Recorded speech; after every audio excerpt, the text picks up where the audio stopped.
नमस्कार, प्रियांकाज व्लॉग मराठी आपल्या चॅनलवर पुन्हा एकदा तुम्हा सर्वांचं खूप खूप खूप स्वागत. आज मी तुमच्यासोबत अतिशय सोपी आणि चविष्ट अशी रेसिपी शेअर करणार आहे, जी सगळ्यांना आवडेल. वांगं न खाणारेसुद्धा अशा प्रकारे वांग्याचे काप केल्यावर नक्की खातील, आवडीने तेही. चला तर मग रेसिपीला सुरुवात करूया. इथे मी भरताचं वांगं घेतलेलं आहे मोठं, व्यवस्थित धुवून घेतलेलं आहे वांगं. इथे 2 चमचे गरम मसाला घेतलेला आहे, त्याच्यामध्ये 1 चमचा आमचूर पावडर घातलेली आहे. आमचूर पावडरऐवजी चाट मसालासुद्धा वापरू शकता तुम्ही. इथे धने जिरे पावडर घेतलेली आहे 1 चमचा, हळद घेतलेली आहे अर्धा चमचा. त्याच्यामध्ये मी काश्मीरी लाल मिरची पावडर घालते आहे आणि याच्यामध्ये चवीप्रमाणे मीठ घालणार आहे मी. थोडंसं पाणी घालते आहे, अगदी थोडंसं पाणी घालायचं आहे, जेणेकरून याची एक दाटसर अशी पेस्ट तयार होईल मसाल्याची.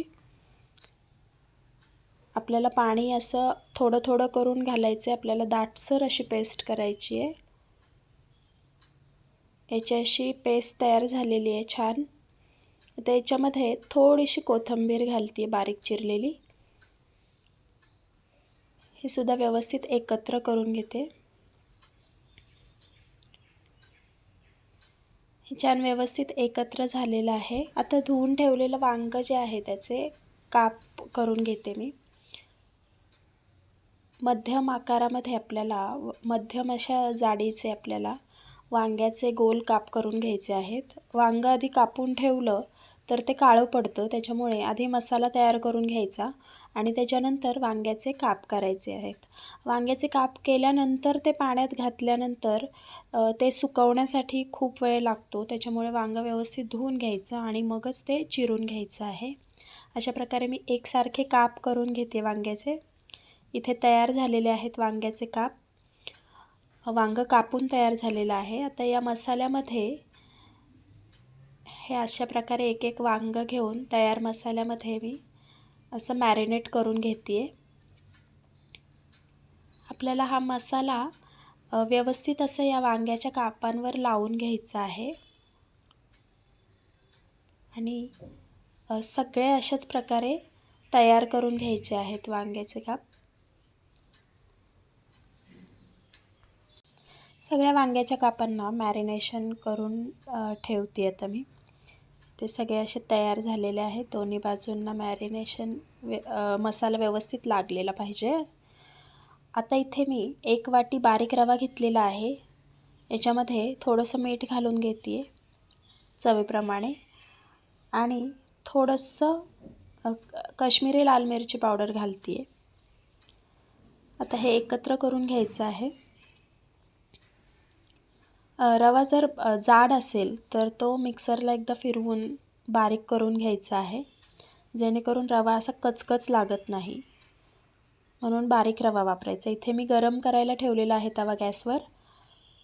तर याच्यामध्ये मॅरिनेट केलेले वांग्याचे काप रव्यामध्ये व्यवस्थित कोट करून घेते. दोन्ही बाजूंना छान कोटिंग करून घेते. अशा प्रकारे सगळे असे कोटिंग करून घेते मी मॅरिनेट केलेले वांग्याचे काप. याच्यामध्ये तुम्ही थोडंसं तांदळाचं पीठ घातलं तरीसुद्धा चालेल, पण तांदळाचं पीठ नसेल तर रव्यामध्ये सुद्धा केलं तरी चालणार आहे. खूप छान कुरकुरीत असे हे वांग्याचे काप तयार होतात. तुम्ही याला पोळीबरोबर किंवा वरण भाताबरोबर छान एन्जॉय करू शकता. अशा प्रकारे सगळे काप मी रव्यामध्ये कोटिंग करून घेते. इथे मी तव्यामध्ये थोडंसं तेल घालून घेते. हे गरम होण्यासाठी ठेवते मी तेल घालून.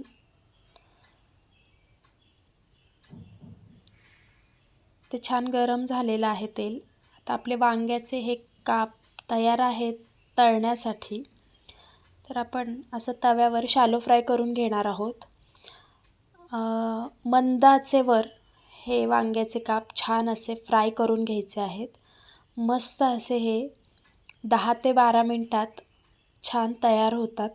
दोन्ही बाजूंनी खरपूस असे छान हे व्यवस्थित शॅलो फ्राय करून घ्यायचे आहेत. वरून मी थोडं थोडं तेल सोडते आहे जेणेकरून ते कोरडं होणार नाही कोटिंग. अगदी थोडं थोडं तेल सोडते मी. आता मी हे पलटी करून बघते आहे. अशा प्रकारे हे असं तांबूस रंग आलेला आहे. छान आपल्याला कुरकुरीत करून घ्यायचे आहेत. अशा प्रकारे सगळे मी दोन्ही बाजूंनी छान असे फ्राय करून घेतलेले आहेत. तुम्ही नक्की सांगा तुम्हाला ही रेसिपी कशी वाटली, कमेंटमध्ये मला नक्की सांगा. लाईक, शेअर आणि सबस्क्राईब नक्की करा. सबस्क्राईब करणं टोटली फ्री आहे. तुम्हाला आणखीन कोणत्या रेसिपी बघायला आवडतील तेही कमेंटमध्ये मला नक्की सांगा. थँक्यू.